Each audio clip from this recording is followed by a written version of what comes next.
Welcome to the Outer Realm with Michelle Desrochers and Amelia Pisano.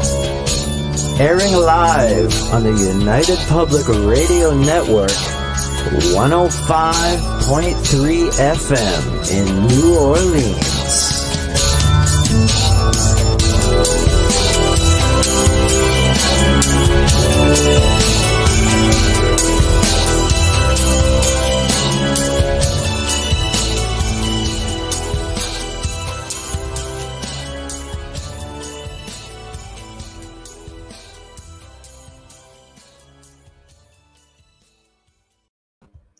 Good evening, everyone. Welcome to the Wednesday night segment of the Outer Realm with myself, Michelle Desrochers, and my bubbly companion, Amelia Pisano. We are broadcasting live on the United Public Radio Network, UFO Paranormal Radio Network, 105.3 FM from the Gulf Coast and 107.7 FM from New Orleans. We are fully sponsored by the amazing people over at Folgers Coffee who have been a part of our journey since the very beginning. So thank you, Folgers. It wouldn't be the same without you. Also, big thank you to Dr. Snick, the Sonic Surgeon, a.k.a. Justin Snicker, for his contribution of his time, his music, and his voice for the intro that you just heard. He's an award-winning composer of Halloween, horror, sci-fi, and dark wave electronic music, which can be found on all of your favorite music platforms. Also, big thank you to Steve McGinnis, the artist behind the banners and logos here at the show. Check him out on Facebook and Instagram. Also specializes in the horror genre, but does phenomenal commission pieces of any kind, including, graphic novels, things like that. So check him out. Tonight, we welcome back John Polk. And he's been on a couple times talking about UFOs in Sedona. He does phenomenal UFO tours, Vortex tours, power spots throughout Sedona. Tonight he's going to be talking about ghosts and hauntings, different paranormal experiences that he's had out there. And let's face it, we all know Sedona is just crazy energy on many levels. So, I mean, the land of the transparent, almost. Yeah, I mean, no veil. What doesn't Sedona have? Oh, hey, Z-Sun. First one in tonight. So, yeah. No, I don't know. I mean, I looked it up, and because we've talked to him about other things before, but I never searched Paranormal Sedona. I've always looked at the spiritual side, and I didn't realize how much. Of course, there's going to be a lot of paranormal activity there. I mean, it's crazy. Yeah. And they even call it Little Hollywood. That's cool. It says here, during the golden era of Westerns, almost every major studio and every famous film star came to Sedona. Hi, Wayne. To make a movie. Most of them Westerns. After World War II, it was not uncommon for two film crews to be in town shooting at the same time. That's a big deal back then. Well, I mean, I think, it's always been sort of crazy, but I mean, has Sedona ever not been a big deal? I don't know. I don't know, because World War II, you're talking about the 1940s. I now want to watch, hi Janie, I now want to watch a John Wayne Western just to see the background. Right. So yeah. I just have to double check one thing here, because I'm told that chat room is not happening. Yeah, chat room's there. We see it, Wayne. We see the chat room, so I'm not quite sure what you're not seeing, but it's definitely there. Try your glasses. Maybe just go back out, come back in. I don't know. But without further ado, see, he does see it. Yeah, they're responding. My goodness. All right. Yay. Guest of honor, Reverend John Polk. How are you? Good. Good. Glad to be back. Oh, it's great to have you. Wow. Looks nice and sunny where you are still. It's like pitch black over here. Yeah, we're 3 hours behind you. So yes, we never change time. So We don't fall Stop backwards. bragging. As it Just should be. stop bragging. It's confusing for podcasts because I was 2 hours behind you last time, and now I'm 3 hours behind you now. Oh, I know. It's so. I'll tell you. I've been waiting very patiently for this specific, segment because my origins tend to be, much as I love high strangeness, and I've come to embrace everything because it's all so connected. And I think we've talked about that a lot in the first couple of shows that you did, and talking about UFOs and the different connections that people were having on a paranormal level, and power spots, and how interdimensional beings come through. And here we are, with the roots of everything, being, paranormal and hauntings. And Sedona is just crazy haunted to start with. It is. So when I first got my job working for one of the biggest UFO sighting tour companies in the world, we also did ghost tours. Right. And my former employer, she told me, she said, now that you're here, a lot of people will come here and get chewed up by the consciousness and pooped right back out again. And a lot of multi-million-dollar corporations, even a multi-billionaire lost his tail a few years ago here because they came in with the wrong consciousness. So her point was, pray to Sedona, Arabella Miller Schnebley. Ask her permission to be here in the first place. And then be grateful for your job, because you're I'm the only person on this planet that does the tours that I do, between UFO, Ghost, Vortex, and Native American Medicine Wheel in Sedona, Arizona. So she's like, be very appreciative. Pray to her every single day. Give back in any way that you can. And no, it's not about the money. It's about the people that you work with, and helping galactivate them, raise their consciousness to a higher vibration frequency so that they can connect with the other side better. Right. Yeah. I completely believe that that's the place to do it. I mean, just the power spots alone. I mean, you don't know what's going to come through there at any given time. And, seriously, I mean, we talked about that the last time you were on, because we covered a lot of the power spots and such. And you've said you've had so many experiences yourself. Like when you do these tours, do you go to some of these really, I guess, famous locations within Sedona, or do you have a specific area that you've investigated? Like, what does your tour entail? Well, for Ghost, I go to where Sedona's buried, which is maybe a half a mile from my house. Wow. And it's perfect. So I sent you some videos, and there were two of the last three things that I sent. And so what we'll do, we'll do a guided meditation and do a field of protection around us, we bathe within the love light, right.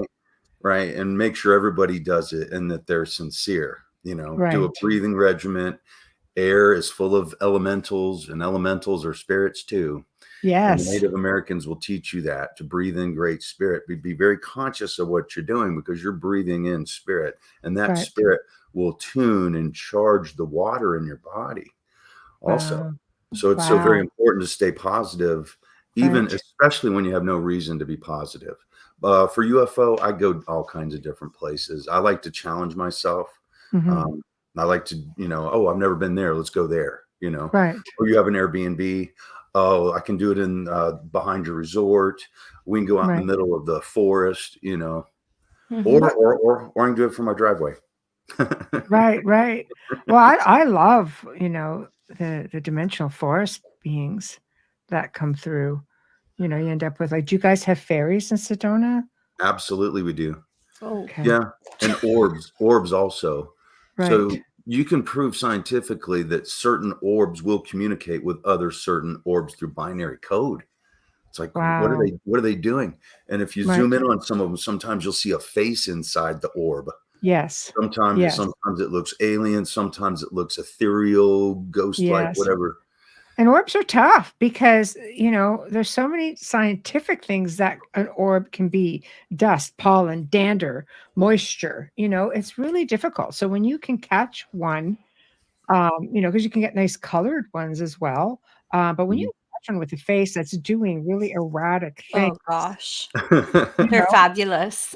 Oh, yeah. There's no question. we had occasional ones at our old home, and the house was empty for about 4 months, and there's no forced heating, nothing. And there was nobody in there to stir anything up. It was January, beginning of January, and these orbs would like come out of the lights and go into the mirrors, and sometimes they'd go 2 by 2, and they do things like this, and just Oh, it's a very haunted location. well, I'm pretty That's why, I'm pretty on it going, okay, no, that's dust because we just walked through. But for 4 months, like the house was haunted, nobody in it. It was interesting. So, if you can get orbs and connect them somehow and they're communicating with you. I love when you can substantiate it with, let's say if you're doing an EVP and you're recording visually audio or video recording yourself as well. And then as a voice comes through, then you see this orb that's like touching your arm or something. And you kind of go, oh my God, something just touched my arm. Things like that really make it credible, especially. Yeah, I agree. So I've been thinking a lot about this topic. And the one thing that was the most prevailing thought is that the word ghost is used interchangeably with all kinds of other terms. Right. And very often it's grammatically incorrect. So as I do on all your shows, I'm going to, disclaimer and say, I don't know everything. Okay. I have very educated guesses based on, since I was a child experience. I'm almost 55. So I have almost 50 years of experience working with ghosts through my mother, who started me out as a child. So if I used the wrong terminology, then I probably did. But some of the terms that can be used interchangeably with ghost are spirit, apparition, angel, which in Greek and other languages, the translation is messenger. It's not what we think angels are. Plus, they all appeared physically in the Bible. I call them the archaliens instead of the archangels. Fourth dimensional shapeshifters, skinwalkers, earthbounders, ascended masters, wendangos, extra dimensionals, and ultra terrestrials. And the list goes on and on. And so very often when I talk and others talk about this subject, we use interchange of not be exactly correct. But in my mind, who cares? Because nobody exactly knows how to explain it exactly. Right. No, I love it. I love it. I mean, and you're right. It can be just about anything. There are things like interdimensional beings or dimensional beings that, for example, I think a lot of it depends on your background and your faith. Where somebody looks at, a Christian might look at a demon as a demon. A ufologist might kind of go, reptilian. I think it's a matter of perspective in some cases. And maybe here's another word. And this is something that, our producers always been like, it could be this. But I think another word would be dimensional bleed through. I'm just laughing because Joe says it weekly. Dimensional bleed through. And I'm like, ladies. I'm like, oh. Yeah, but it's possible. No, I know. I just like to annoy Joe. But that being said, we have Bradshaw Ranch, which we've talked about on the last couple shows, and that is our Skinwalker. That's our Skinwalker Ranch. That's our Area 51. And there's been stories of people that have gone out there, and they'll go through some dimensional shift, and all of a sudden they lose their bearing. They're not sure where they are, and then all of a sudden they'll see an Indian tribe with teepees and a fire, where they had that dimensional bleed through. Yeah. Or even like where they'll unzip the fabric of space-time. Yes. And they've been something like this and sticking their head in and going, oh, and pulling their head back out because they realized they weren't supposed to do it. Right. But yeah, a lot of that activity occurs here. That's for sure. We have so many power spots. Are old. Yeah. Right. Yeah. All the neighborhoods in Sedona are very old. There's a lot of wars that took place here. So therefore there's a lot of earthbounders that don't even realize they're dead. My house is completely lit up with paranormal activity. I've had friends watch crystals fly off of the refrigerator and crash in the middle of the floor. Wow, sounds violent. Well, and it never is. You always have to look at it as I'm loved and unprotected. But then, I've had, girlfriends that have lived in the house where we hear all kinds of knocking and it scares them to death at first. And I have to let them know, if you're scared, then you're going to bring that in. That's going to make it worse. Yeah, but know that you're loved Don't and do protected. that. And then they're like, Yeah. So Well, it'll also yeah, cause them but to in the project energy as well, right? Out of fear. yeah, exactly. Just like Yoda, fear leads Right. to the dark side. I love Yoda. I know. I've never watched a Star Wars film, but I love Yoda. I know. I love I like Yoda. baby Yoda. Right. Yeah, I'm a Star Wars freak. So try. Never There is seen no it. try. There's either do or do not. There is That's no right. try. And he's not wrong. He's not wrong. No, I think mindset is very important when you're dealing with different beings, because aside from the fact that they know what you're thinking, and if they want to put fear into you, they can. I think elementals are very good at that, being, earth spirits, and very Mm-hmm. protective of the area which they're at. You have to go in, I think, with very positive vibrations. I think it's very important.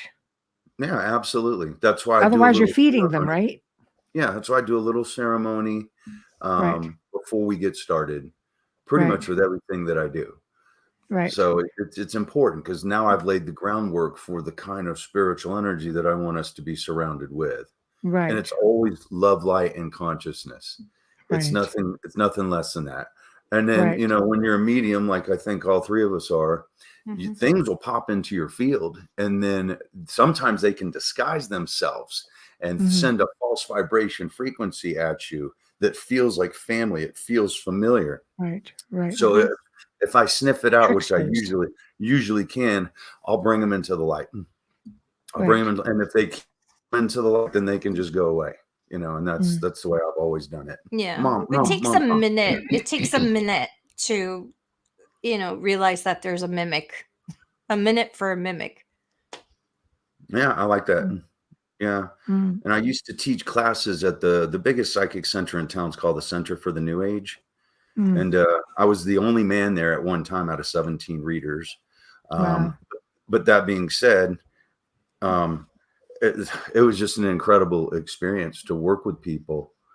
For example, in 2 consecutive days, I had 2 ladies that were single mothers, and their only daughters both died. One was murdered, and one got killed in a drunk driving accident where she was a passenger in a car where they got hit by a drunk driver. And so now my goodness. imagine the responsibility. You got to communicate with their family, and they are waiting for you to mess up, and they're not going to give you any information, and you don't want them to. And you talk about the most ultimate responsibility you could ever carry in your life. Because, these women came in. I remember I'm hugging and crying with them. I never met them before, had no idea this was even going to happen, especially twice in 2 days.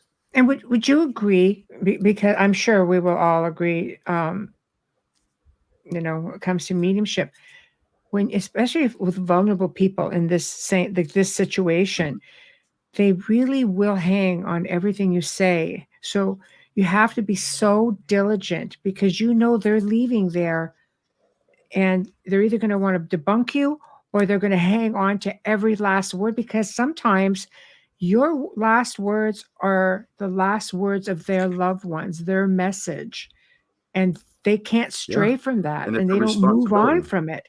That's Right? tough. Yeah. And they're tough. depending on you. They're, if they believe in you, then they're going to invest all their confidence in you. They're totally broken. They're shattered.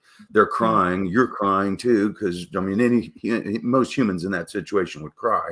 Right. It's very powerful and challenges you. Doing UFOs is easy compared to doing that kind of Yes. work. It So drains you. I can still do it, but I'd rather do ghost tours than psychic readings, trying to find past loved ones. That's a not lot. too many of us enjoy doing readings. I don't do them unless I got a spirit right there. Say it. I'm like, okay. Yeah. Then you Yeah. say it, but otherwise, stop badgering. Okay. No. Otherwise, we were talking about that just before yes. John came on. I hate when people yell out, "Oh, what do you see? What do you see?" And I'm just like walking in, I'm like, who are you? It's the famous word. Do you see anybody around me? Yeah, No, man. exactly. Who do you see next to me? Oh, Who do you see yeah. next to me? I'm like, your chair.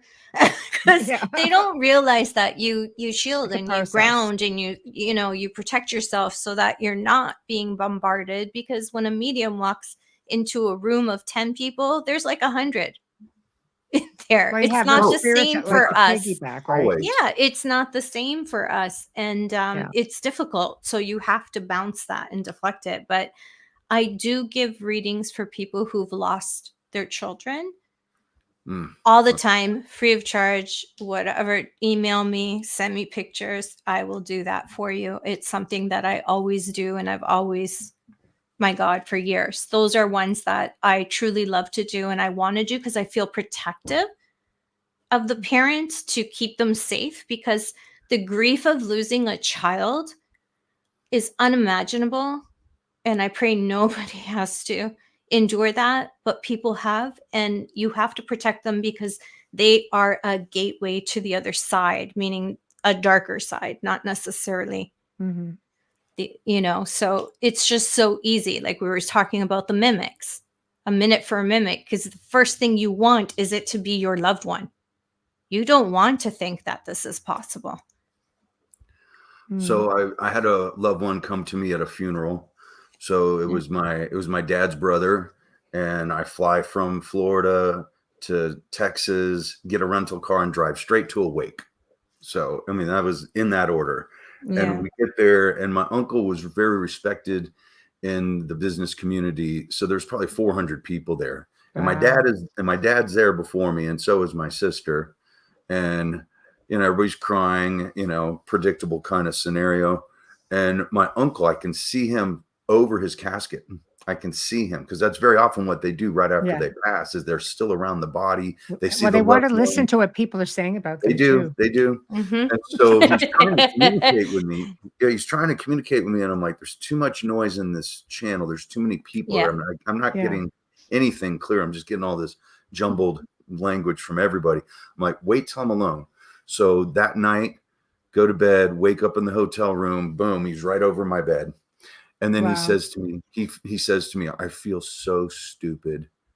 And I'm like, why would you feel stupid? He said, I realized that I was praying to extraterrestrials my entire life and I didn't know it.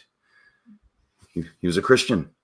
Bible aliens. Yes, You can Bible remove aliens. the word angel and put alien in and it fits. It does. Yeah. That's but then it was just the craziest thing. And then he said, my mama and papa from East Texas were waiting for him as he was approaching the light to take him away from the false afterlife matrix that we get stuck in by I've heard that before. By giving our souls to, because that's what aliens do. They ask your soul, they ask you to give your soul to them, and they're all aliens. All of the deities that are worshipped around the world, they were all aliens, teaching us religion, teaching us to pray to them as opposed to source, and giving our souls to them so that when we die, at least a fraction of our soul is that washing machine. And so my mama and papa escorted my uncle away from that so that he could connect with his oversoul. And that's what you want to do. You want to connect with your highest self, because your highest self has your better interest in mind. That's source. That's creation. That's your creation. Yeah. So our God self, we have it. You could call it your soul. You could call it a lot of things. But anyway, that happened at a funeral. Unbelievable experience. Yeah, I know. Wow. Can we back up again and go to Bradshaw Ranch? Do you guys have skinwalkers there because you have such a big indigenous community? Yeah, we do. They're called the Windangos. They're called the Windangos. Yeah, they call them Canada the Wendigo. Wendigos. Yeah. It's the same thing. It's similar. the same concept. Oh no, they are. Yeah, it's always interesting to me how it varies, almost like the werewolves, how the names vary in different parts of New Orleans, like the loup-garou, right? And in French, that's pretty much where it is. So I love how it varies, but you have these same beings. Like, what do the people? You have people who live on Bradshaw Ranch, obviously, much like. Oh, you don't? Well, so it's as empty. Well, I shouldn't say that. We have Black Ops military Ha! that occupy the territory. Okay. But I don't. Really? Now it gets I, interesting. Okay. yeah, I don't know if you saw the docu-series on the History Channel. It's called Beyond Skinwalker. So Yes. we've all heard of Skinwalker Ranch, of course. So the same team of scientists, headed up by former Black Ops CIA operative Andy Bustamante, who headed up the team, I believe, for 4 years in northeastern Utah at Skinwalker Ranch. The first place they wanted to go after that 4 years was Sedona. And they Mm. did. And they did the documentary on it called Beyond Skinwalker Season 1, Episode 1, and Season 1, Episode 5 was Part 2. So it was so much material that they couldn't just lump it into one, 45-minute program with commercials. Right. And yeah. And so, Wow. yeah, I mean, heavy stuff. And they found the tunnel system, right? And the tunnel system goes right underneath the portal, which I believe I shared with you You did. You did a when we couple talked about shows power ago. spots. Yeah. Yes. But Yes. yeah, they found the tunnel system and it goes right underneath the portal. And underneath the portal is a patch of uranium. Figure that. And then coming out of the portal is a 1.6 gigahertz signal, which is reserved for Black Ops military for interstellar communication. And it hits the patch of uranium. So what we think, and we don't know, but what we think is that it amplifies the signal. I mean, I can't think of why else that would happen. And then it continues underneath. And then the portal, this is not coming through the portal, it's coming out of the portal. And the portal's not there all the time. It's always there. Sometimes it is, sometimes it's not, which makes no rhyme or reason. But the tunnel continues and dead ends into an abandoned concrete plant in Clarkdale, Arizona, which is maybe 20 miles away from Bradshaw Ranch. That Wow. at least at one time was owned by Lockheed Martin, which is a major defense contractor. And I found that Yes, it out. is. Yeah, I Yes, found it that out through is. Tom Dongo, who him and Linda Bradshaw wrote the book Merging Dimensions, which really put Bradshaw Ranch on the map. Wow. So, but yeah, their research, you couldn't argue with it because they had these egghead scientists, right, who were there to debunk it, and they proved everything. Right. And So and they much like they're like, "We Skinwalker proved it through Ranch or science." Yeah, they yes. proved it all through science, which was great because I've been talking about this stuff for years, and it's hard to believe what I even talk about. But I'm like, please do your due diligence, do some Right. research, watch Right. these docu-series. Right. They tell the story better than I do. Right. Well, I think when you have that blend, there's a reason Black Ops is there. It's because you have things that are going on. Skinwalker Ranch is the same, right? They walked away from yeah. it, and now you have the current owners, and now you have scientific experiments going on, which gives a lot of validity to some of the things that have been found. But there's a lot of paranormal activity there, which would make sense if you've got all these power spots. You have, your cryptids, you have your UFOs, you have your, dimensional interstellar beings, you have all of this stuff. Paranormal is not going to be any different. You're going to have, spirit energy or disembodied energy coming in and out with ease. Yeah, absolutely. So did I ever play the audio recording of what I captured close to Bradshaw Ranch? I can't remember. We played a lot of things the last time. I think you might have. I have so much good stuff, but Yeah. this was a number of years ago, and I'm about maybe 5 miles from Bradshaw Ranch, but you can see the portal from the distance, right? Okay. And then we see this massive UFO fly over our heads. There's probably 10 of us, and you hear me go. The propulsion field is massive, Right. and then these two beings, whatever they are, it's debatable, but whatever, they jumped in over the audio recording, and I didn't catch it for 2 days because we were busy at work. Then my former boss, she would have me just record absolutely everything, and if it's nothing, just delete it, but send me everything because I'm gonna put it on Instagram. Right. And so I would, but it took me 2 days to get to that because we're just so busy, slammed with tours. Right. But anyway, if you want to hear it, I'll play it for you. Oh, yeah, absolutely. All right.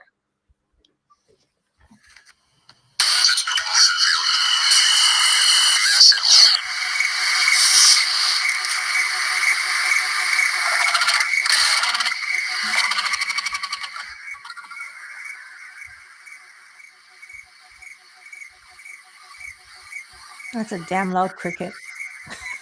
You hear the cicadas. Yeah, Okay. they're loud. hear the tachyon field. Yeah. You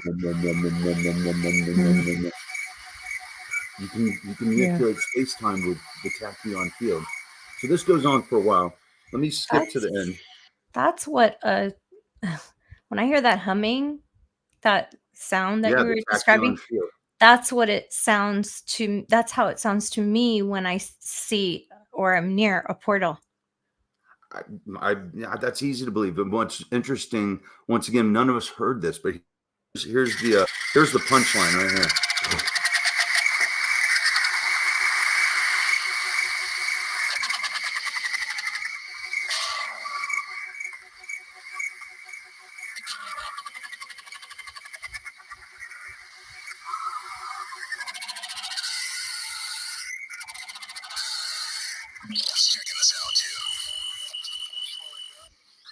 And he's checking us out too. So you could hear how it goes from back into whatever warp time into real time, right at the end of the recording. And what's interesting is there are a bunch of interesting things, but the original footage, it said 19 seconds. And I'm like, this was 1 minute and 54 seconds. So what I learned by studying it is that the beginning of the recording and the ending of the recording seconds, in the middle, somehow my eye and down. I was just gonna say froze on my side. Frozen. Don't hear you. Okay. Am I back? There you are. There you are. Yeah. Okay. Right. Okay. Yes. Okay. So we lost you when you said somehow your iPhone, and then you were gone. You froze. Okay. So the first X amount of seconds and the last X amount of seconds equaled 19 seconds, but the middle part, right? The phone only registered 19 seconds, but I timed it. It was 1 minute and 54. That's crazy. Yeah. Right, So right. weird stuff like that happens. And sometimes, like I'll hear all kinds of bangs and crashes in my house at night, and I'll try to record it and I'll go back and listen to it. And it's either chopped up or none of it's even there. Do you think like missing time? And then I'm like, come on, guys, we're like, I start talking to them, I love you, ha, egg in my face, stop. I'm trying to sleep. I got to get up for work in the morning. Right. You sound like Michelle. Yeah, I know. She's like, enough. I know. I've had enough. Do you ever have fear? Never. Wow. Never once.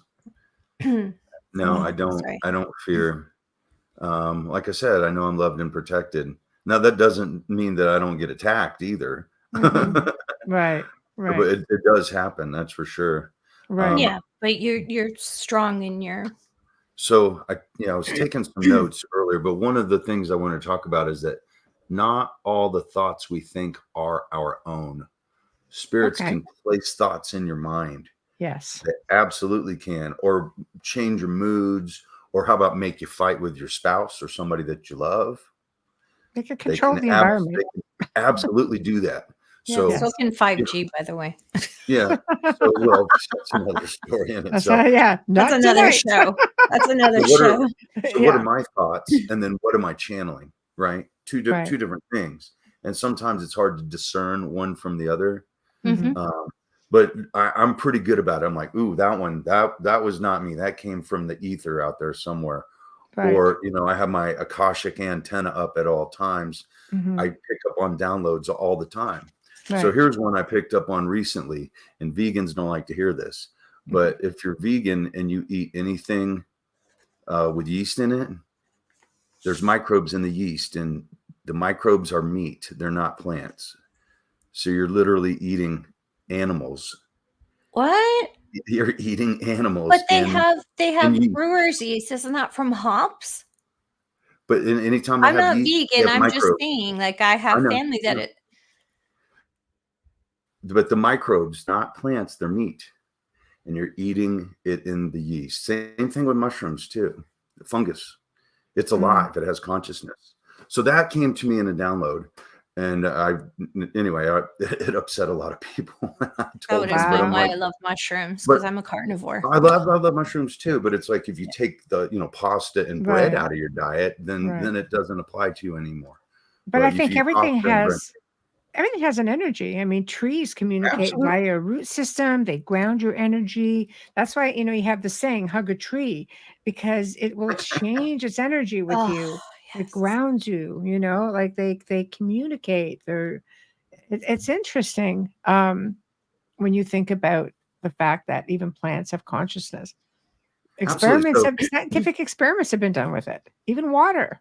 You have should you have. have you ever heard the recordings of plants that are losing their fruit to harvest? No. They're crying. They're crying. No. It's You can true. hear it. I know. I can't even. I know. I talk to my flowers. Like, I can't. Oh, yeah. And It's I'm true. like, I eat everything. You know what I mean? So it's, I disassociate. It's terrible. Vegans probably hate me right now, but I disassociate the animals, because to me, cows are like giant puppies. So I can't say that's a steak. You know what I mean? Mm. Anyways, that's a whole other show again. It is. But let's say there's a But- blade of grass and there's a caterpillar eating it. And just like you said, Michelle, through the root system, it will send, it'll send information to the other blade of grass that it's getting eaten by a caterpillar. I've Just heard like that. in the movie just like in the movie Avatar, that there's a neural network underground and even in the air between plants. They're just as conscious as we are. And so on my Vortex tours, I will take people out to the vortexes and I'll be like, see that tree? That's not a vortex tree. That's not one. That's not one, but that's one. And the way to tell is that especially the junipers, they'll twist as they do. Yeah. And then to challenge myself as a psychic, I try to pick at least one person out of the crowd, and it's almost always a female. Believe it or not, women have a higher vibration frequency than men do. I believe it. They do. You can prove it. You can prove it scientifically. You don't But have what to I tell do me is twice. I have them go up to the tree and not touch it, but put their hand within an inch of it and see if they can feel the energy. Mhm. And I try not to put anything in their mind, but I do. But I say you may feel a tingle, you may feel a push, you may feel a pull, you may feel a change in temperature. You might start to shake. It's different for different people. And I'm like, if you don't feel it with one hand, try your other hand. And I've only been wrong twice in 6 years. Right. When I pick those people out. And sometimes I just won't pick anybody because I don't want to be wrong, but usually I almost always pick somebody, and it's almost always a woman. And like I said, I've been wrong only twice in 6 years. So it's like, if you think you're psychic, you have to constantly test yourself. It's interesting how you talk about, cold spots or hot spots, change in temperature. Because it's much like when any sort of energy being comes into your space, it can alter, the temperature It as does. well. And then on Beyond SkinWalker, they have this guy that specializes in that. I don't know exactly what you call it, but he has this thermometer, for lack of a better term. And he's like, when this happened, it got 10 degrees colder. And when that happened, it got 10 degrees hotter. And they were stimulating that activity by using very powerful lasers, which I'll use on my UFO tours also. But they had these lasers that are probably, $100,000 that doing all these kind of sacred geometry patterns and stuff, and it was provoking energy, which was changing the outside temperature on the fly as they were doing this experiment. And so, to your point, exactly, I thought that was really crazy. Cool. It's craziness. You are obviously, you take people to Sedona's gravesite and you try to communicate. Do you have a really good communication with her? Because I noticed you sent a video. I can play at any point if you want. You can do it now if you want to. If you think it's the right course. juncture. Yeah. Okay, So, I'm just going to bring it up. I sent you almost all still photos, but the last 2 of the 3, I believe, were videos, and I believe it was the third from the last that was Sedona herself. And I've got two videos. The Sedona and Megan. Yeah, so Sedona, that one. Okay, so we're going to go Sedona. Okay, 1 minute. And what I do is I ask her to turn on this flashlight. Okay, and you'll hear you'll hear the guy go, "Oh, I thought it was on a timer." I'm like, "No, it's not a hoax. This is real." Okay, so I'm going to put this up. Do you have audio for it by any chance? I should. Okay. Well, we'll see. Okay, so, 1 second. So there's the EMF, right? The device on the left side, and then the flashlight. Okay, let's see. Let me know if you can hear it.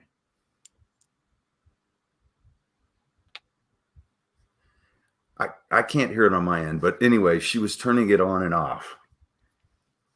Okay. Can you guys hear it at all? No. No? No. Okay. Okay, 1 minute. Let me try.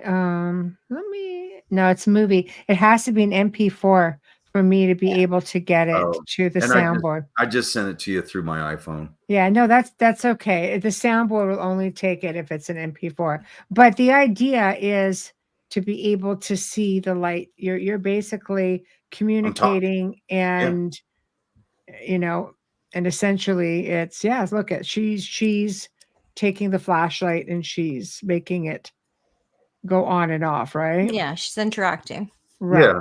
Okay. So I Okay. asked her, I'm not telling her what to do. I love you, Sedona. I consider her my mother in certain ways, because how I Right. landed in Sedona multiple times. It's Yes. a pretty amazing story in itself. A million little things had to line up, and they did, Right.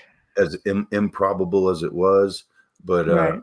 I think I can't prove it to myself or anybody else, but I think I was one of her 6 kids. That's what I really think, because the way my mom got remarried here, I had a free house in Sedona for 8 months, which is Right. unheard of. It's so Right. expensive to live here. I live in a garage right now. Right. Right. And then I was driving across the country to be with a girl in Southern California, and she broke up with me on my way over to California. And I promised my friend Suzanne Ross, who I've been her UFO guy for forever since I moved here, that I would Right. MC her conference while she was out doing activations on the Red Rock. And that's what brought me back to Sedona the Right. 3rd time. Yeah. And then a month later, I get a job with one of the biggest UFO sighting tour companies in the world. That's where I meet my former employer. And she taught me, pray to Sedona, pray to the consciousness here, be as Right. respectful and as humble pie as you possibly can, because company after company, individual after individual, I don't care how much money they have, how talented that they think that they are, this place can definitely chew you up and poop you right back out. That's for sure.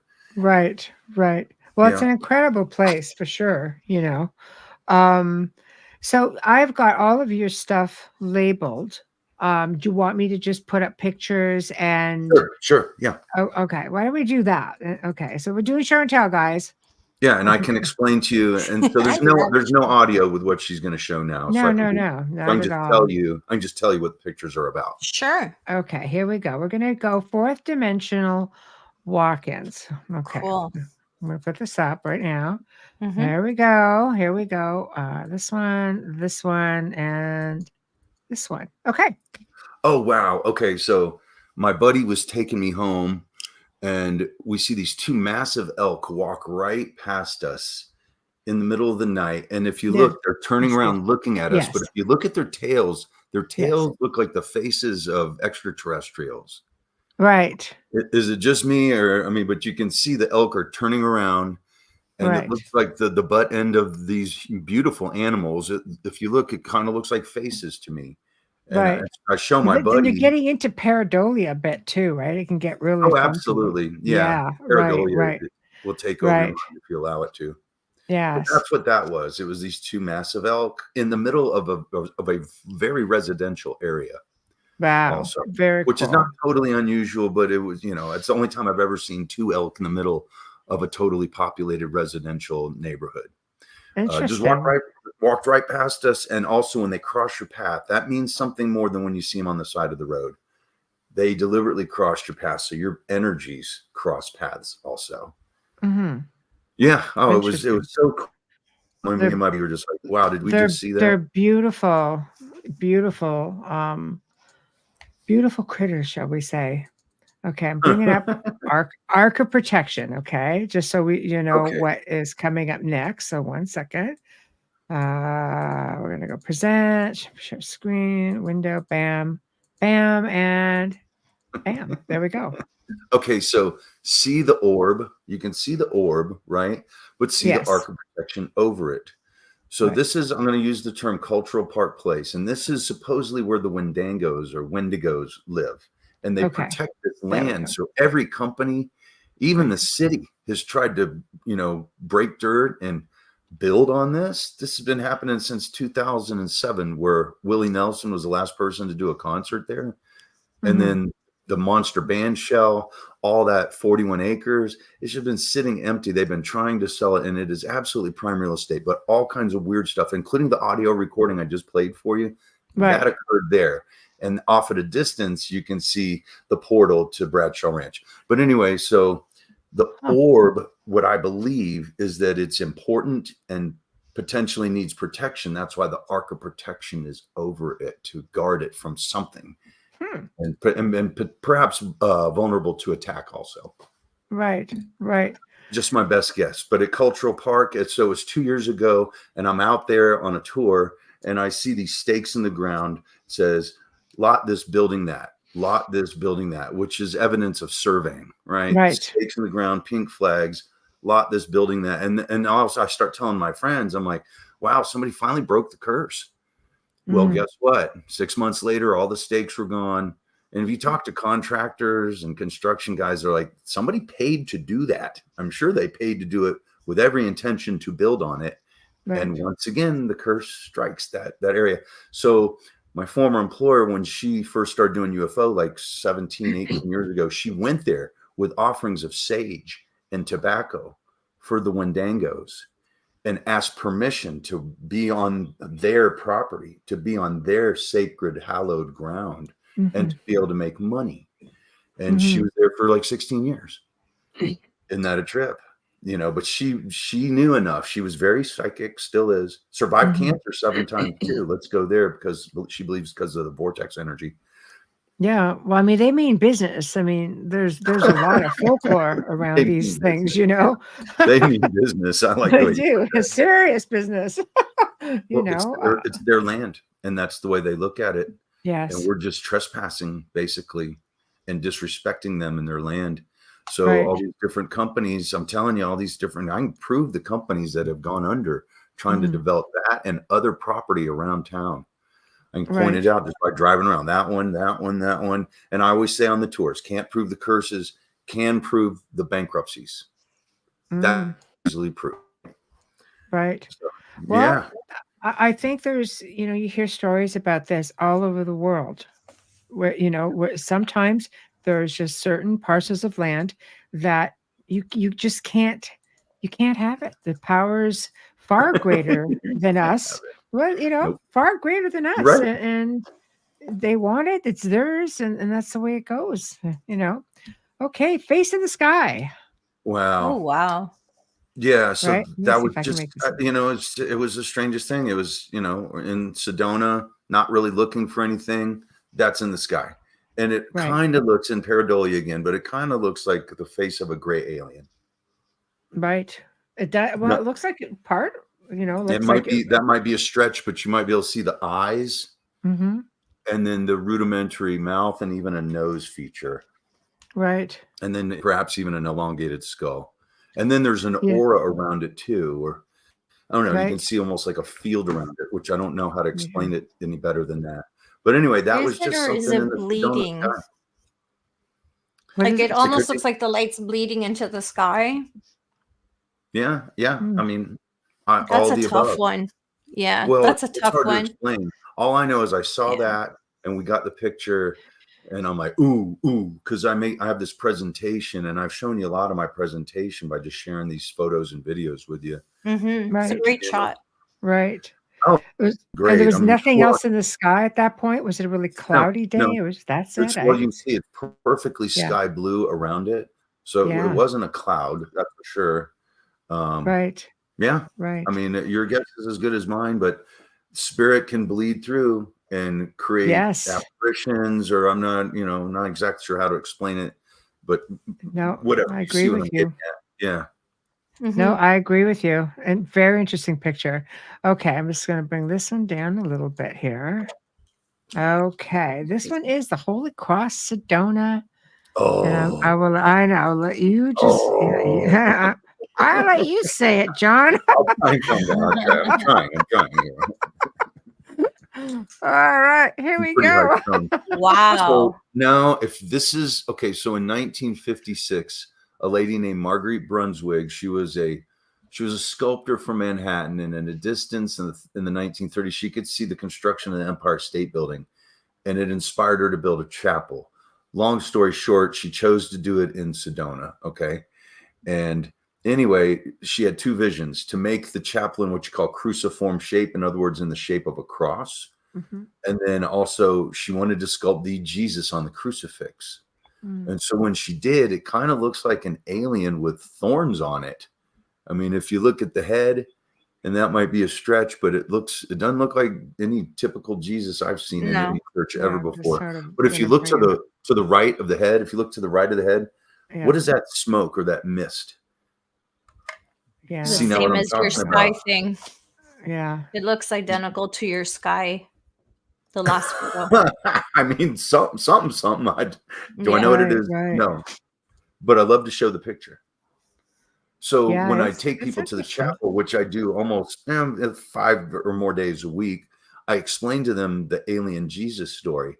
And I tell them, when Marguerite had the chapel open, people wanted to murder her, just Mm. straight up murder, death, kill.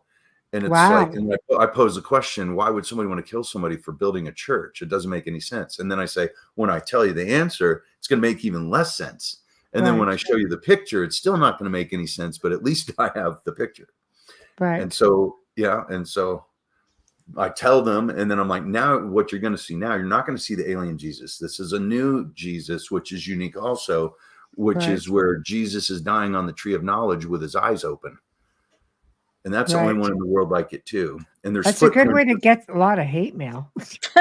I'm just saying. Yeah, Just so I like- mean, people just straight up, especially her, wanted to Yeah. murder her for, depicting Jesus the way that she did. Yes, yes, Oh. yes. Well, some people have their theories about that. It's Other like, people are you kidding me? just don't want to Really? go there. This is one that's interesting to me, which is, of course, the one you call the Tesla coil. Yeah. Oh. And I don't know how to explain it any better than that, but this is at Okay. Cultural Park also. Okay. So, very Yeah. often, a lot of people in Sedona will make these technologies where they have let's say a crystal rod, and they wrap copper around it.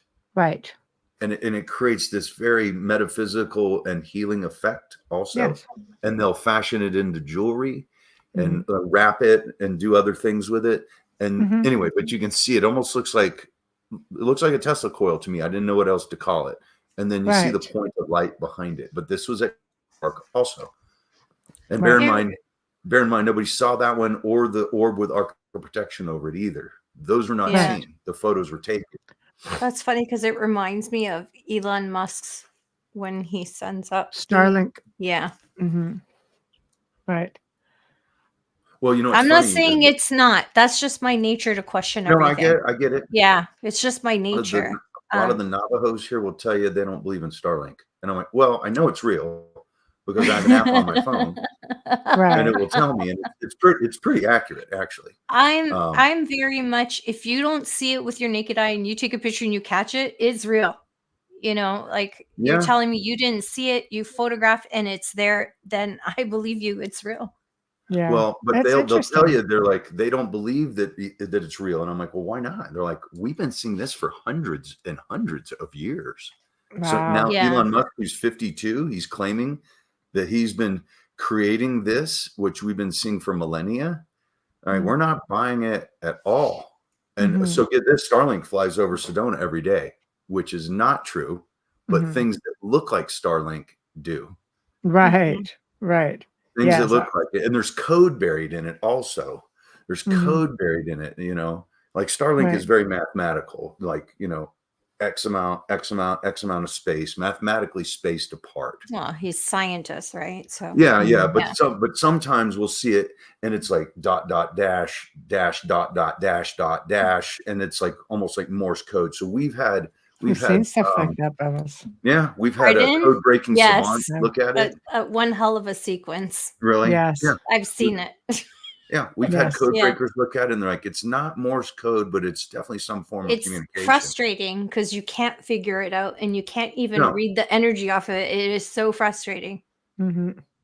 That's why, I have to appreciate the time when I was having so many sightings in my youth in the 70s when there were, I'm aging myself again, but when there were no satellites in the sky per se. I think there might have been one or two.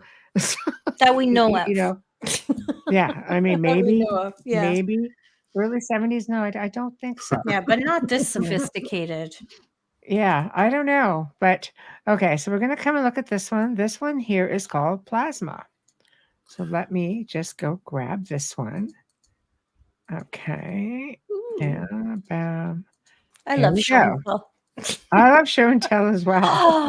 Okay, so can Wow. you zoom in on that, Michelle? Yeah, So I if am. you I'm go, just I'm gonna sorry, to bring the it upper in. left, if you can pull down the upper left Okay. part of it, if you can go Yep. to the right with that, Want it to the right? I'm and trying. if you pull the whole Is photo is to there you go. Wait, I'm okay? sorry. There we are. All right. God's So check sakes. that out. See Yes, that yes. and that trippy, and then if you go to the upper left part of the photo, right? So look at this. This thing's doing almost like a right angle turn. And so what I believe this to be, and I can't prove it, but what I think it is I believe it's plasma, not plasma in the human blood, but when molecules move, ions come off of them, okay? And they're magnetically charged and they have consciousness and they This is cling to interesting. each other. They'll be magnetized to each other and create anomalies like this, which are really unexplainable. But you can see how whatever that thing is does almost a right angle turn in the sky. And this is just Right. north of Sedona on the way up to Flagstaff. So Isn't that cool? I mean, do you all see this Nope. in the sky? You don't. You just take a Anybody random picture see- and this is what comes up. Yeah, and this is with a basic iPhone. It's not like we're using some digital photography. And anybody that knows me knows I'm pretty much computer illiterate. iPhone's Right. better than most digital cameras. Can I just Oh, well. interject for 1 second? Yeah, Am I please. the only person that's seeing the eyes and the face next to it? Yeah. Well, no, I Okay. can see it too. Right here. Yeah. Yeah. Yeah. you can let pareidolia run wild with some of these photos. But No, I this don't is think it's good. pareidolia. No, I this pick is a up great different. I picture. pick up things Okay. from energy I like you what do. just said. Yeah. No, I pick because I see something completely different. I do see that plasma. Of course, Mhm. it's massive. But the two dots, whether it's energy or whatever it is, it has taken that form. You have it here. It's And something, yeah, right? that's Here. a lot. It's And That's not a lot. And not then that lens flare. angelic And then one, this. Yeah. to me, that looks like a halo with wings. I'm not gonna lie. Yeah, and it's hard to even explain it, but and that's just the best way I can explain Yeah. it. And I know I'm not completely right either. And you But notice anyway, there's a photo. mist on that mountain, right, John? Yeah, I Okay. think you have to, we don't have all the answers. We just have to No. look at things. I always say, when I'm looking at photos or Mhm. I'm listening to EVPs, I try to be objective and I try to go through the process of elimination, try to think of everything under the sun as to what it could be. And if I come up with a question mark, then what it does for me, I don't look at it and say, oh, then it's definitive. I just look at it and say, at least I get to keep searching. Mhm. It's not I like that. shut down, right? I get to Mhm. keep trying to figure it out. It's not shut down. It's not, no, you're wrong. It's something. And that is enough to say, okay, I get to keep trying to figure this out. Yeah. It If it's- still has that question mark, which makes it a bit of a mystery. For me, the pareidolia thing is hard because there aren't any clouds. So it's Good point. I mean, tough to, I would have to see that on a big screen. I'm just taking by what I'm reading from energy. Mhm. But honestly, to me, I don't know if it's just me, I honestly see an angelic Mm. being on whatever Okay. it is. It So looks let me like it ask has you wings. guys. Let me ask you guys this. I mean, John has seen it, so I'll ask you, then I'll ask Amelia. What were you feeling psychically when you looked at that photo? Once you captured it, John. okay, so I had gone to Contact in the Desert. Heard of Yes. Contact in the Desert, of course. One of the Yes. biggest UFO conferences in the world. And Yes. I'm showing this to a guy named Jay Widener. I don't know if you know who Jay Widener is. I've heard the I'm name. Yeah. showing him some of my footage, Right. of videos and other things, and that's the way he explained it to me. Okay. So I kind of just stuck with that because I didn't know how to better explain it. Right. Right. Okay. And Amelia, when you look at it, you know what it looks like to you, but what does it feel like? It feels like energy to me. It doesn't, Yeah.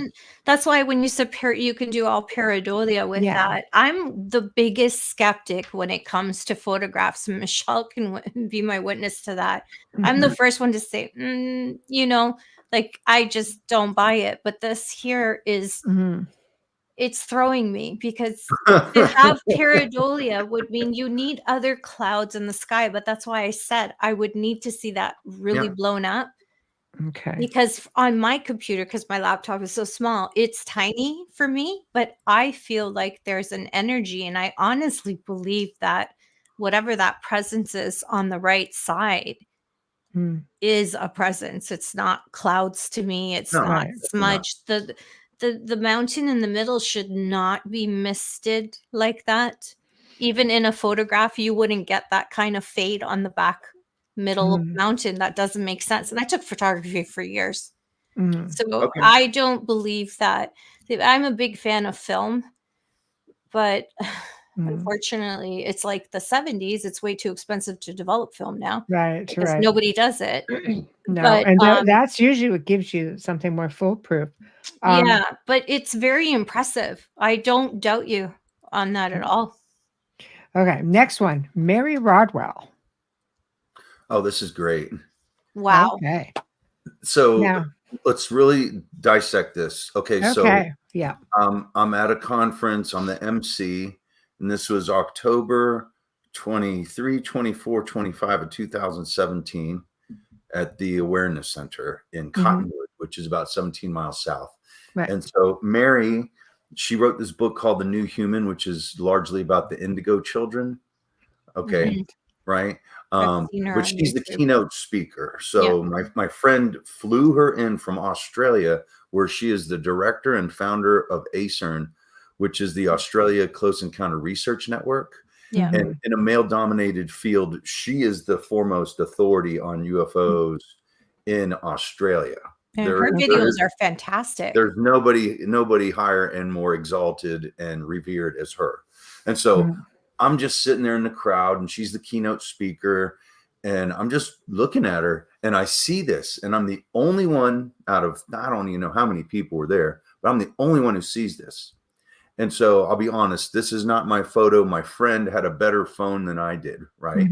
And I'm like, her name's Cortana. I'm like, Cortana, start taking pictures of Mary. Do you see that? She's like, well, I see Mary. I'm like, just take pictures. So she starts taking pictures, and boom, we captured this. And so if you study it, if you look, so she's on the left, obviously, and then whatever this is on the right, she's on the left, she's looking to the side, but on the right, she's looking up. That's right. And her head's even pointed up too. I've seen a similar picture of this, similar in the past. It's interesting because how do you get double exposure? Well, Not on this digital. is what people said. They said double exposure. Yeah, but she's looking a totally different direction. But you can get double exposure on digital. I thought that was impossible. You can't. No, it's only on film because of the handling. So good point, Amelia. But so she puts this on Facebook. I show it to her, and her grandchildren thought it was funny because they've, grandma, they've seen all kinds of weird stuff with her. Anyway, she puts it on Facebook, and she gets lambasted. And I was embarrassed. I was embarrassed and actually enraged. Right. And so somebody was like, yeah, it's a double exposure.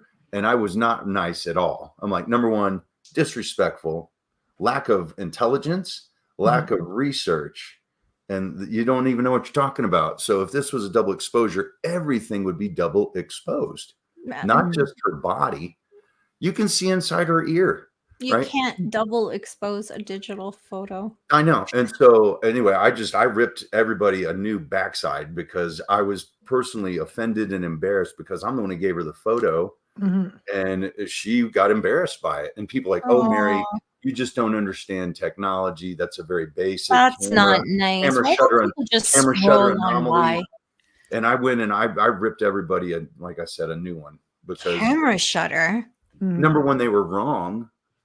And very disrespectful, bad mouthing her, try to halfway tactfully do it. But it's like, And this lady is one of the foremost experts in the world on what she does. Do you think she would post that if she thought it was a bunch of hooey?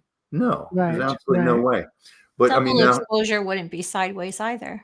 Well, see the A in the bottom right corner, that would have easily been blurred and doubled. The microphone, her lanyard, her watch, her necklace, all of that. It's missing on the other. So what I think is that this is her higher self. I don't know exactly how to better explain it, but that's just my best guess. Right. As the area where this conference was held, is it known for portal or vortex energy moving through the building? Great question. So my buddy bought an old Mormon church and turned it into the awareness center. Very cool. Where he would do his spiritual healing, but we would do conferences there and drum circles and all that stuff. And it was a really cool place. Right. And then his father was dying. So he ended up going to Palo Alto, California. And I was just watching the place, which was cool because I got to stay there for a month. But it was totally spooky, haunted in there. You know, where I say I'm not afraid. All right, I lied. I was a little freaked out in there. That's for sure. Yeah. Yeah, but anyway, but to answer your question, yes, there was definitely. So it's possible that maybe there was a distortion happening. Time and space with vortex or portal energy. Yeah, sure. I buy that as opposed to it's just as much. It's a crazy anomaly. I think people don't realize that when you step in, or if something goes, comes into your space, or you step into that sort of a space, like there's so many beliefs that we can exist in different dimensions at the same time. I mean, it's kind of freaky that you'd be wearing the same thing, but the thing is that, there's a pull your essence, I guess is where I'm going with it. I'm with you on that one. There's a pull the essence, but just for that one moment where you were able to get that capture. And the fact she was looking up she was looking up. Yeah, it's crazy though. It's crazy. It's super, super interesting. I love it. Okay, next I'm going to go to this one. Hi, Corinne. Cocapelli. Am I saying that right? Okay, good. That's good. Because you never know. I'm French. You never know how it's going to come out, John. Oh gosh, French planes, any Latin-based language, you have no clue what it could come out anyway. Yeah. What is that? Once again, this was not seen. So this is just once again, I'm guessing, but there's a Native American fertility god that's indigenous to this part of the Pueblo Nations, and he's called Cocapelli, and you see him depicted bent over playing the flute. Right. That's what that supposedly is, right? Right. And anyway, but this is the cultural park place where the Wendangos or Wendigos live, right? And just all kinds of weird stuff happens here, like on a regular basis, all the time, And it's funny because you can take all these photos and not really see anything, but go back and look at it, and you're like, how did I not see that? But the camera did, and this is just with a basic iPhone. Right. It's a good camera. They have good cameras. Yeah, they do. It's a good camera. They do. Okay, so I'm going to move on. Okay, so you sent 2 different Wendango pictures. So I'm going to go with the first one you sent me. Okay. Okay, 1 second. 1 minute. Come on. There we go. All right. Love and show and tell. Okay. Me too. I wish it was just a bit of a quicker process to get it all. But unfortunately, it's helping with because I fidget a lot. Okay, so notice the rock in the bush. And so that gate, or whatever you want to call it, that was not visible either. But according to my former employer, she said that's what the Wendangos travel through to come here from whatever dimension that they're coming So it's a portal. Yeah. Or vortex. You could definitely call it that. So if you look between the 2 rocks, just above the 2 rocks, what is that? Okay. That shows up in another photo, which I sent you also. Okay. All right. Let me just see if I can. That's got movement in it. There's a lot of movement in that photo. Yeah, that's crazy. Yeah. I mean, and this energy's coming in, obviously. I interpret it as energy. You notice the the portal, Michelle. It's green. You see the green? Right in here. Yeah. Yeah. A lot of portals do have color, which is really interesting. Let me get the other picture now. Okay. This is number 1. You're number just 2. validating everything I've ever seen, John. Thank you. I Like know. notice there's color because that's how I see all them. right. So 1 second. Come on to number 2. Okay. Here we go. I don't For feel those of you crazy guys anymore. listening, try to get to the YouTube pages so you can see these This pictures. next Okay, one's here we even go. cooler. So Oh. the rock in the bush. Now Right. see how this gate comes in from the opposite direction and does not Yes. hit the ground. Because I'll Right. have people say, "Oh, it's light." Well, I'm like, "Well, no, it's not. If it was light, it would hit the ground. Light just doesn't stop abruptly like that, Right. unless it hits a solid object or a reflective surface, Right. Yeah. right? And light is a particle. And then so once again, where that thing was, I pointed out between the two rocks, you can still see it. And if you Right. enlarge it, you might start to see a face. Okay, 1 second. Let me bring this forward a little bit. Anyway, but there you go. And so, like I said, according to my former employer, she said that she believed, because she couldn't prove it either, that the Wendangos travel through these things into and out of this area, which is not far from Bradshaw Ranch, where she gave the offerings of sage and tobacco to appease the Wendangos and ask permission to be there. I'll make notice of this little thing right here. Okay. Yeah. Yeah. Okay. Yeah. Because when you look at the Wendigo or Wendigo, they do have the skeletal, looks like a big elk head or Yeah. horse Oh, yeah. head, a skeletal one. A lot of times, right? Skinwalkers are similar. And this does look almost skeletal in a way with it, like the hole in the eye. Do you guys, I mean, do you see it? Oh, yeah. That's what I was That right pointing here. out. And you see it too, apparently. Yeah. So Yeah, it's interesting. It's interesting. If you compare it, it's definitely interesting. I'll give it that. That in the blackness of that photo, is there bushes or something there Hold on. in that darkness? Let me. there is in the Okay. like just right Okay, behind it, yeah. but then it goes downhill. So if you Okay. can picture that, it goes Right. downhill. No, because in the pareidolia in my head, Uh-huh. it almost looks like a pictograph, like A what? almost like a pictograph. When you enlarge it, you'll see it. Okay. Do you see what I'm seeing with the Hold pareidolia on. kind of in my Hold head? on, I just got really big. Oh, I gotta go back. Okay, Yeah, there it's we go. perfect. Okay. Okay, where now? The Where? blackness. In here. Now you zoom that blackness out, Okay. and you're going to see a pattern, which doesn't make it keep going. Now Go again? move it to the left. See how you see the rainbow colors? Yes. Look at it. Oh, wow. Yeah. Yeah. Right. The more I zoom in on this stuff, the more stuff I see. See? But that Do you was see the pattern? I do. That's not. That was a black background because it went downhill from there. But And there that's a weren't- pattern, and it's Yeah, rainbow. Now I don't know if it's a reflection of white light, but I do see the green, red, and the blue above it, and you see the red, which is how I see portals. So Interesting. I just found that interesting. Whether it's pareidolia or not, I find it very interesting, and I would want to look at that again because that is a pattern, and I don't know how. Does pareidolia create a pattern on the back of a night sky? I don't know. It's tough with digital because it gets so pixelated, you know. Extremely, but it's a pattern. Yeah. It's extremely intriguing. That's what I'm going to say. Yeah, you could Right. call So I that don't get hate African mail Indian. because people are going to come after me for even saying. Okay, next So- is the Vortex picture number 1. Okay. Now there we go. Okay, so this was a trip. I'm at the medicine wheel, and this is out at Buddha Stupa.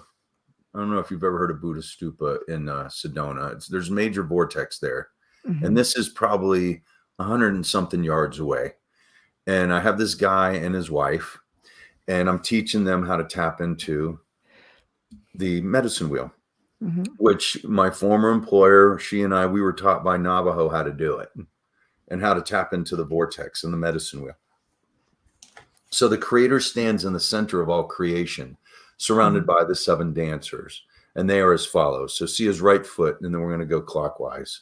So Mother Earth, Father Sun, Grandmother Moon, and then this is where your animal totems kick in. The turtle is earth, the frog is water, the thunderbird is fire, and the butterfly is air. And I'm just taking a picture. You know, I didn't see this light come in, which it's not light. So a lot of the psychics in town will tell you that they're Pleiadians. Don't know what they are, don't know what they aren't. Right. But anyway, begs the question. And once again, it doesn't hit the ground either. And this was a perfectly clear day. Also, you can see it's very blue at the top. So I've been showing this photo for years, and it was a couple years ago, and a lady points at the shadows off of the rocks, and she's like, "Oh, cool. Look at the eagle." And I'm like, how have I not seen that before? So if you look at his head, looks like a human head to me. But if you look at the shadow of his head, it looks more beak shaped. Right. It looks like the head of an eagle. Grab it. Yeah, like right here. Yeah. And it's funny because I had been showing this for years, never saw it. So the angle of the sun at that exact precise moment gave the shadow off of the rocks of the medicine wheel, and it kind of looks like feathers on a bird. It does. It does. I mean, it's like, how cool was that, man? Yeah, it's a great picture. That's a great picture. Okay, let me get the other one. The other one is very cool as well. Okay, 1 second. That's a big one here. I have to narrow it down a little bit. Okay, there we go. And bingo. Okay, so that's my mom. She's, I always give mom credit for absolutely Hi, everything. Mom. I love her hat. I love her hat. Hi, Mama. Isn't she cute? Hey, Mama. Look at her all styling. I love it. You know what's funny is she lies about how old she is, so I'm not even sure how old she is. That is hilarious. I know someone like that. That is insanity. I'm like, she looks young, so it's hard to tell how old she is anyway. But anyway, she came to Sedona with my stepdad, and then hey, can take a picture of me and Mom? Sure. And then you see this light. Well, it's not light. See how it curves also. It comes in and it curves right by my mom. And another perfect example. Didn't see this. Went back, looked at the photo. Oh, wow. How cool is that? And where was this one taken? It's called Buddha Stupa. Got it. So this is, there's the main tower, which you can't see. Oh, you can see it. If you look at the stupa in front, see the tower of the stupa behind it. So there's the bigger one and then the smaller one. Right. That's what that is. Okay. Right. Yeah, and that's just me and Mom on a Vortex tour, which was really cool. And what's very interesting is if you fly over a church on a Sunday when they're having mass, right, you can measure the prayer energy and the energy from singing coming out of the steeple. I believe it. So a lot of times I got to be very careful about how I present this to people, because people can be easily offended by going to the Buddha stupa. You see what I'm saying? So I frame it in such a way that it's the same thing as a steeple on a church. Instead of me calling it a Buddhist temple, I don't call it that. I try to not explain it very well. I learned that through trial and error years ago. I joke about this. That's the difference between us and civilians. We will research other religions so we can understand things, and they're set in their ways. And that's okay. That's okay. Sure. Yeah. They're not doing the same work, but that is impressive. And I do believe that, excuse me, that you can measure that energy. Why couldn't you? It's a frequency. It's prayer. It's a collectiveness. Yeah. That's right. That's exactly right. I'm sure you'd get the same kind of read, not the same high vibration coming from a cult. You'd still measure frequency. It'd just be a different level. Yeah. So inside the stupa, they did a bunch of things symbolically. They put these prayer flags in it, which are mantras. They're either written in Tibetan or English or both. They're soaked in saffron water, cleansed by the cleansed in sage, and then blessed by the monks. And then they're inside of the stupa, never see the light of day. A non-perishable vat of grain to demonstrate there's enough food to go around the world, that especially no child should have to go without a meal. And then 128 plant medicines inside of it also, to demonstrate that we can get our medicine from the earth. And none of those items will see the light of day. That's part of the symbolism. And underneath it is a cache of guns to demonstrate that we don't need war. Wow. So, and the guns are under the stupa and everything else is inside of it.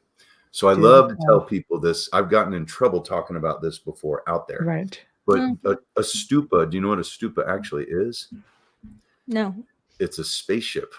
Ah. It is known go. that Buddha would enter the stupa, especially by the Ganges River, and would get into it and fly up into the cosmos to commune with the gods. Right. Yeah, I got overheard saying that before. Oh. They almost kicked me out of there. Send all your hate mail. emails to Joe Montaldo at UPRN. Wow. But it was a few years ago, and this guy is on my tour, and I'm starting to show where the vortex energy is. And this guy's like, I came here to debunk you. And I'm like, oh, great. What are you going to try to debunk me about? He said, my colleagues and I from whatever university, we're not buying it. We don't think it's real. And so he had what you call a tri-field magnetometer, which measures electric energy, magnetic energy, electromagnetic energy, and microwaves. And so he's like, where do you think the energy is? I said, well, I believe it's at the stupa. So we go to the stupa, bam, bam, bam. It starts to peak. We walked away. It stopped. We walked over to where there's a statue of Buddha and a vortex tree right next to it where it's twisting. And I'm like, I believe it's here also. Bam, bam, bam. We walked away. It stopped. And then we went to an even better vortex tree and it peaked again. And then it stopped when we walked away. Yeah. And he just had this such defeated look on his face. Right. And he said, you know what? I debunked myself. I debunked myself. You know what? I thought, but I'm like, well, good. But it's good for both. He validated you and he got his answers. And any true scientist wants an answer, regardless of whether it's in his favor or not. But aren't those the tool that he used to measure all of those? Aren't those also used at airports? I'm sure they are. On the tarmacs, I believe they are. Yeah, I'm sure they're used by our military piece of equipment. Kinds of it's a stuff that we don't even fascinating understand. piece. Yeah. All right, we have to take a really quick sponsor and station ID. I'm rusty. I gotta before we get my hand slapped. I'm rusty. It's just oh my goodness. Okay, you are listening to The Outer Realm with Michelle Desrochers and Amelia Pisano, coming to you live from the beautiful city of New Orleans on 107.7 FM, as well as the Gulf Coast on 105.3 FM. We are live on the Roku channel and archived as well. Our guest tonight is Reverend John Polk, and he is here discussing ghosts and hauntings and everything paranormal in Sedona. And we had show and tell. So if you're listening and you're just tuning in, you might want to wait for the archive and catch us on YouTube so you don't miss all of the amazing photographs. And there's a video as well. So if you're just tuning in, don't worry about it. You can stream us on our archives, on any platform that you normally use. Search United Public Radio and then The Outer Realm to find us. Remember to click like and subscribe and add us to your playlist so you never miss an episode. Kindly share us with your friends and family. I'd like to thank Michelle and I are thanking Folgers tonight for your continued support. See, I told you I'm rusty. So, for your continued support and sponsoring our show, we love you. Thank you. 4 years right now. It's amazing. Our fabulous banner and promo media is courtesy of Steve McGinnis. He's a horror illustrator. He's an amazing artist. And Steve also creates commission pieces. You can find him on Facebook. Thank you, Steve. Our intro and outro is courtesy of Dr. Snick, the sonic surgeon. I love saying that. Also known as Justin Snicker, award-winning composer, vocalist, and musician. You can find his music on Amazon and Bandcamp. Stream on any platform. Find Dr. Snick on Facebook and Instagram. Thank you, Justin. Use him in your stories. He's got his music there. Lastly, kindly give us a like and subscribe. And share us with your friends and family. And if you're on YouTube, hit that like button right now and make sure you subscribe. It's free. Free. There you go. Yeah, it's free. It doesn't cost you I know. anything, and you just gain know. knowledge. I know. Thank I you, know. Folger. Sorry about that. Yeah, Boy, that's oh boy. I haven't been here. So let's talk about some of your, I won't say scary, but let's just say, because I don't really get scared either, but I do get unnerved. So what are some of your more unnerving experiences within having ghostly or haunting experiences?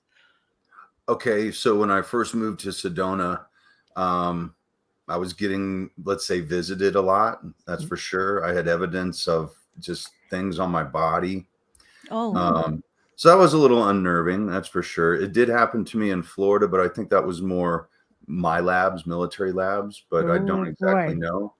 Yeah. Yes. that's So scary. one day, I told you I had a free house for 8 months when I first moved Yes. here, which is unheard of, but I did. Right. And I'm in bed. I'm the only one at my house, and something tells me to go outside. So I go outside and I look up, and there's this massive UFO right over the house. And it was wanting me and allowing me to take pictures of it. And I think when we did the first episode back in Mm. Yes. January, Yeah, you that I said shared that with you. Yeah, And people go check it out. it was right over the house, man, and it was tripping me out.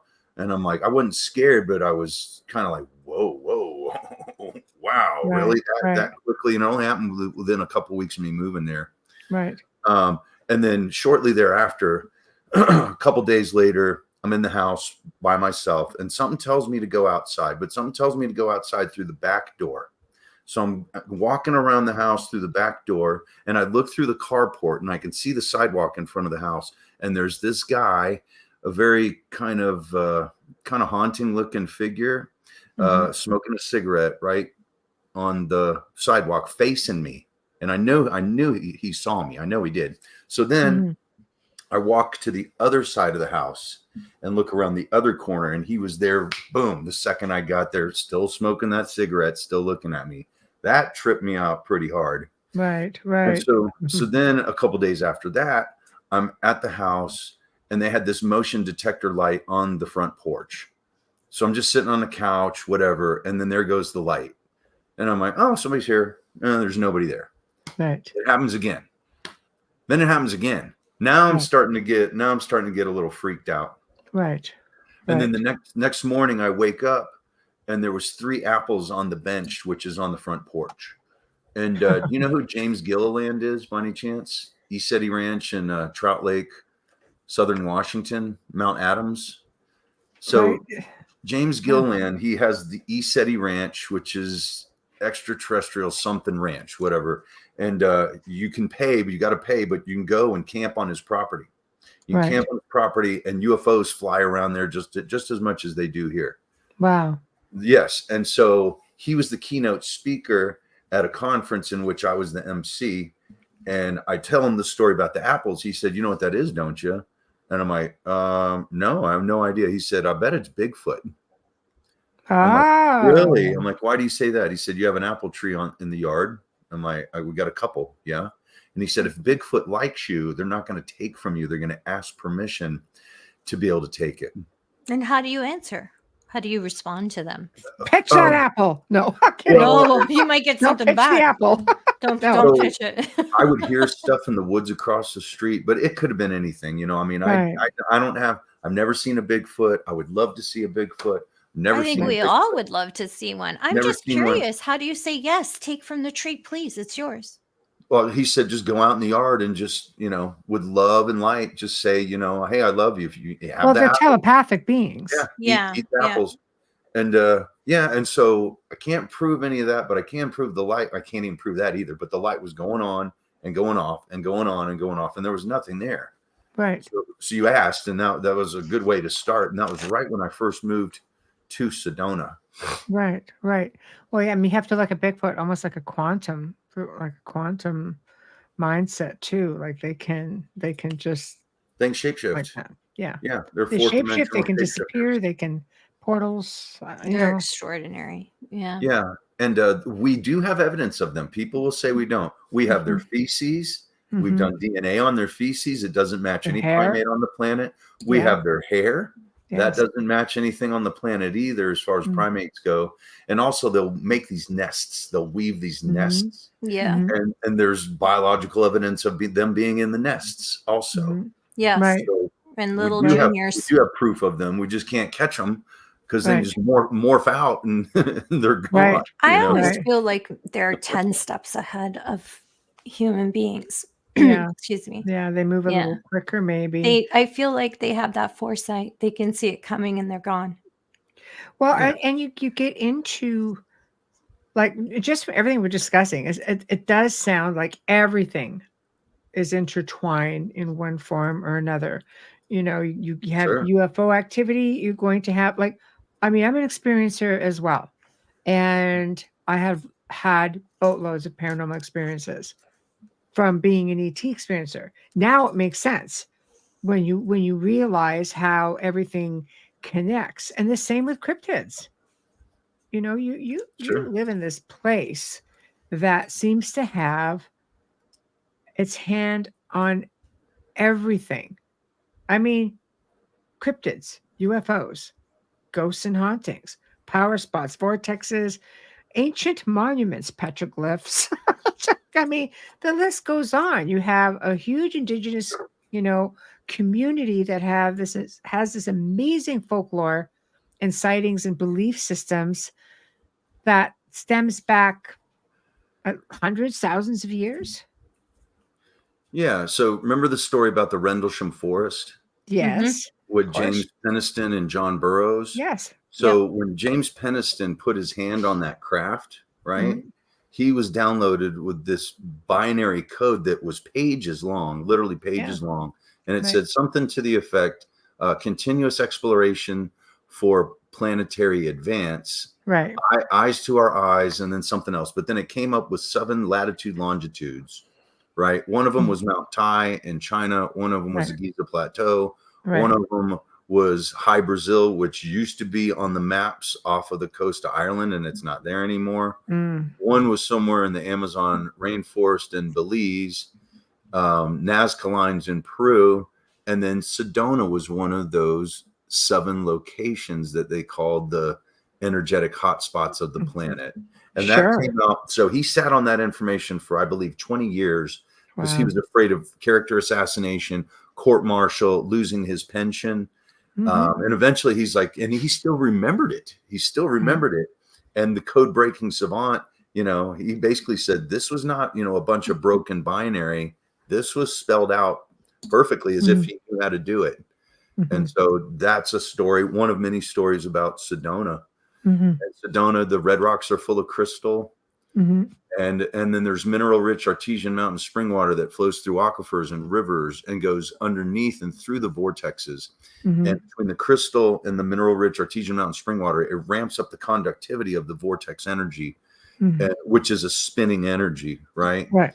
The electric and magnetic lines cross. We create electricity by rotating magnetic fields. And that's basically what's happening here. And then check this out. If you can see this, this is a crystal with a seashell in it. See if you can see that. Oh, from there. I was just going to ask you, can you take stones from there or do they frown upon? Oh, it's bad juju. It's bad juju, Michelle. Really Bad juju, Michelle. Check this out. She hasn't been to Sedona. See the seashell in that? Yes. It's beautiful. Yes. Okay, so this goes into what you were saying, Michelle, the consciousness, it's all interwoven. So I was helping a friend move years ago, and he had a box of crystals, and he said, do you want one? I'm like, yeah, sure. He's like, wait. Because I was just going to reach in and grab one. He's like, no. Allow it to choose you. And I'm like, you know what? You're right. I wasn't thinking.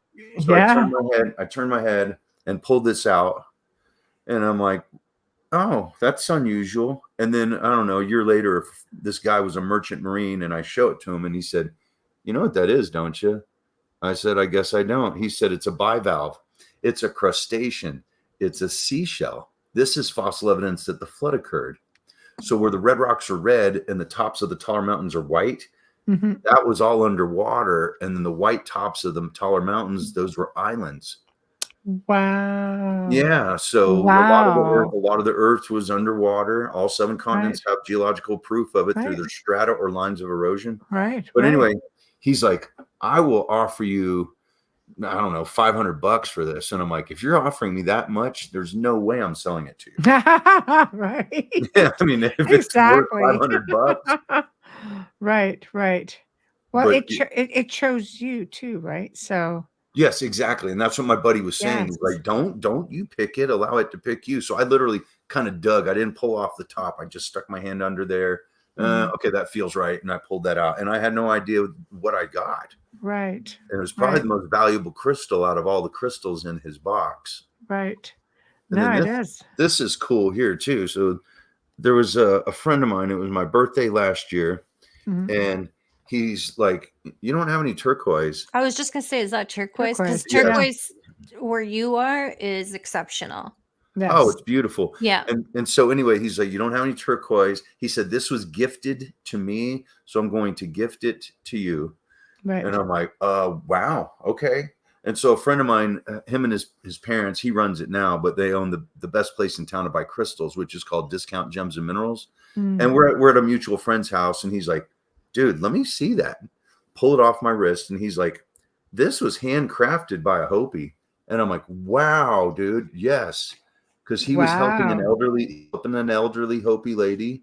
And out of just, kindness of her heart, Yes. appreciation, she gifted it to him. He gifted it to me. And my buddy offered me $1,000 for this and said he would turn around and sell it for $2,000. And Especially I'm like, when they're well, signed. no, too. no. And it would be horrible juju for me to sell this thing. It would be. It would be. Yeah, Just definitely. horrible. So one day when I'm much older, because I love it, with the second I put this on, I'm like, whoosh. I could feel the energy of the elderly Hopi lady. I totally could feel it. Well, because yeah. the belief system is you can, especially with jewelry or anything minerals and crystals, because their energy goes into it. Yeah, absolutely. Right? Yeah. Right. It has consciousness. It has consciousness. Right. That's what whole concept of let it pick you. I'm like, yeah. So you're right. I wasn't thinking. I had a Right. crystal bracelet that I purchased from someone, and I don't like this person. And Michelle cleared it for me because I was ready to toss it. She's like, "Don't toss Please it. clear I'll clear this it for me." you." No, you I'm have like, to be so careful. You have to be Yeah. careful. No, I am notorious for like traveling the world and bringing back soil. That's or why I said stones. she hasn't been to Sedona. It's okay, people. I Don't have freak other out. methods Nothing's of missing. my Sedona stuff because I have not been to Sedona, but I have my ways. So, I know people everywhere. That's all I'm going to say. Yes. But, so, okay, on your tour, because I want you to promote your ghost tour and then I'll put up your ad. But so where can you talk about some of the places briefly that you go to or, reviews from people who've been on it? Promote. Let's talk about it because we're coming on to tourist season now. Now's the time, right? Well, we're just out of the teeth of spring break. So our spring break is over. Right. We're still trucking right along. I mean, tourism's been really good. I work with some really good people that know what they're doing. And anyway, I work part-time and anyway, I'm very blessed to have the career that I do. But getting back to where I do my ghost tours only where Sedona is buried. I don't do them anywhere else. Okay. Now I've had people ask me to come to their houses. That's for sure. Right. And what kind of experiences have people on your tour had there? Okay, that's a great question. So yeah, because you're connected, so you're going to get great experiences. But what about people that have no connection to her? Okay, so this is an actual testimonial that I could find at some point. But this, I believe it was a girl and her boyfriend or husband. They come on my tour and they said that they went to the Salem, Massachusetts ghost tours. Right. Mm-hmm. And they said they were totally disappointed. And I'm like, why? They said it was more of a history lesson than it was a ghost tour. So I'm getting the flashlights to come on and stuff, which does not always happen, to be honest with you. But usually I'll set up like 4 of them. And usually at least one will come on. Not always, but almost always at least one of the 4 will come on, if not multiple ones. Right. And we'll sit there and Very talk cool. to them. We'll talk to them. Hey, Sedona, I love you. I have my friends from, wherever, and they came here to see you. Could you please turn on the flashlight for us? Right. And more often than not, it happens. And it's the most satisfying feeling in the world. And when it doesn't happen, you feel like hanging yourself, basically. Yeah, but That's not Sedona good. is full of power spots. Salem's not. I've been to Salem, but Okay. the Hawthorne house is Right. Right. Anyway, but that was the ultimate flattery that, Right. they had gone to Savannah, Georgia, which is very haunted also. Mhm. But they're like, this is by far the best ghost tour we've ever been on. Because most of them just try and, base it on history. I And think, but I can understand that, as I've I done can ghost understand it tours. Yeah, too. you have to understand the history of an area to understand why it would be haunted. I Yeah. mean, they sort of go hand in hand, much like when you go a step further, you get to, give the history of who Sedona was and what happened to her and so on and so forth, which makes it easier for people to connect with her. Because if you're going to do a communication, you want to know a little bit about her to ask proper questions, not, I mean, if I was a spirit and somebody said to me, "Is there anybody here?" and I'm standing there, I'd be kind of like, But you're an that's idiot. What am I That's doing? your personality, anyways, though. Well, right? Like, I that's know. our personality, actually. Yeah, Not but you just want hers, to mine ask too. tangible questions, right? Absolutely. So you want a Yeah. little bit of insight. So what I And do Michelle is, has years of experience with that. what we do is we go to the graves where we have the most success with the flashlights turning on.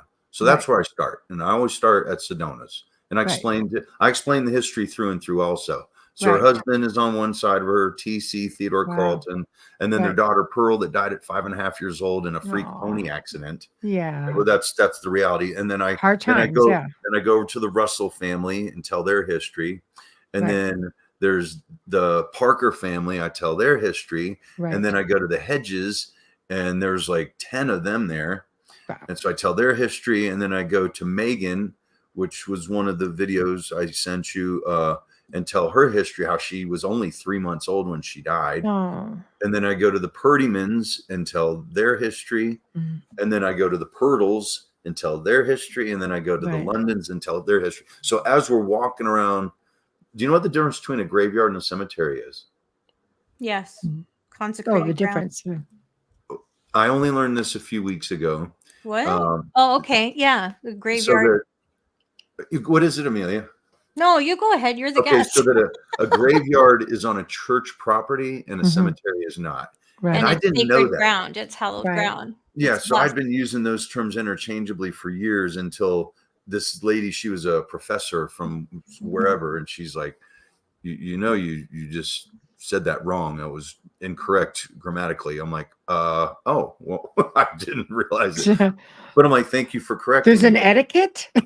Yeah, well, you learn from your guests. You do. I've got people that travel around the world and they'll tell you stuff and explain stuff to you that you didn't know. Well, that's how I knew, is from visiting churches in Italy. I learned when I was about 18. Okay. Yeah, So I learned when I was 54. Yeah, well, I'm 55. So but I mean literally because of my mother. Like, that is the difference. It's sacred ground. And that's why a lot of the times what happened was the priests would be buried at the church graveyard more often than the citizens of the village or the city. Yeah. All right. Last picture is your UFO tours. Yay. Promote. So this is in Discover Sedona magazine, I believe, and forgive me if I'm wrong because it just came out. But anyway, I went back and forth with them over the artwork. I'm like, I want the UFO to pop. I want it to pop. I want the beam coming down. I want them to get abducted. And it pops. I'll and tell they're you like, well, at first they're like, it's kind of looking cheesy. I'm like, well, then let's talk it out and find a UFO that does not look cheesy and fake and stupid. Right. So, and the colors. I mean, this is the best ad I think I've ever had for anything I've ever done. That's beautiful. The colors pop. The yellow and the green. And you can just read it, there's a QR code in the lower right-hand corner, which goes to my website, which is johnpolktours.com. Right. I do encourage people to call me. Most people don't do that. Right. I'm the kind of person, if I see a phone number I don't recognize, I call it back as soon as possible, because I have people from around the country and around the world going on my tours. And very often people will not leave messages, but they're still interested in going, but they're not going to sit around and wait for you either. Right. So 407-924-8857, johnpolktours.com or jpolktours@gmail.com. Guaranteed to see UFOs or your money back. Now And that's then- interesting, because that's a really strong guarantee. Yeah. Good well, for guess how many you. people have gotten their money back? 0. Never, I'm ever psychic. once. Wow. Never, ever, Zero. ever once. Wow, Wow. that's really Knock on impressive. wood, I John. love Knock that. on wood. Yeah. I All right, love well, that. Yeah, Right. me too. Right. I'm Now, Southern that being Italian. said- We're hard-headed. So I'm Italian too. But Yeah. that being said, if it's a cloudy day, I'll say, let's do it anyway. And if you don't Right. see anything, don't pay me. Most of the time people will give me something, you know what I'm saying? Right. But if it's perfectly clear, 100% guarantee, it's Right. easy. It's really easy to do here. Right. I have the night vision goggles. They're $4,000 a piece. I have 11 of I them. remember you showed them on the show Yeah. last time you were here. You Yeah, put them they're- on the screen. Yeah, they're 50,000 times what the human eye can see. Those are incredible. Yeah, and I have the satellite app, and then I have the Star Finder. I can show you all that stuff. And you do, Right. like you said multiple times, you do have to apply science to this. That's for sure. Right. Right. Right. Apply science to it. Aw. Because, when I first started years ago, everything was a UFO. I mean, and Right. you make mistakes, and if you don't learn from it, you just keep making the same mistake. So Right. I learned- Absolutely, but I it's learned nice. and changed my Right. narrative and learned some more about the science. I actually had satellite technicians come on my tour with me and not tell me who they were. And they were testing me. Right. They were testing me. And the one guy, he was from Europe. Figured that. He said, I was Right. tasked with basically spying on you and all your competition. And you're Oh the my only one who got gosh. it right. And he Wow. said, you're the only one who got it right. Nobody else got it right. Even the guy who claims to be a satellite technician, he got it completely wrong also. Right. Right. But here's another thing. Most satellites don't move. People think they do, but most of them don't, so I have this friend who works on towers. So he will literally climb the towers and set up the computer so that the dish points to the satellite. So if the dish moves, if the satellite moves, then the dish loses its signal, and then you lose your Wi-Fi, you lose your cell phone. First end responders, police, they lose their communications, military, black ops bands that we don't have the ability to pick up. All that's compromised. So most satellites don't move. Right. And that's what he taught me also, that you climb these towers, you deliberately point the dish to the satellite for obvious reasons, Mhm. and the satellite is fixed in an orbit which is 17,000 miles an hour as the Earth spins at 17,000 miles an hour. So in effect, it is moving, but it's locked in the orbit, so it's not going Right. to move away from where they're pointing at it, and that's done on purpose. And when I Right. learned that, I was like, wow, because that's the number one argument you got to deal with is satellites. Right.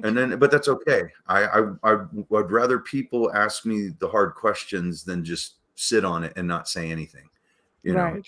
so that No, we can I all agree. talk about it. And I show them the satellite app anyway. I'm like, Right. yeah, we can see the ISS. Yes, we can see the Hubble. Yes, we can see Kepler. Yes, we Mhm. can see Webb. All these Right. telescopes. We can Right. see that That's stuff.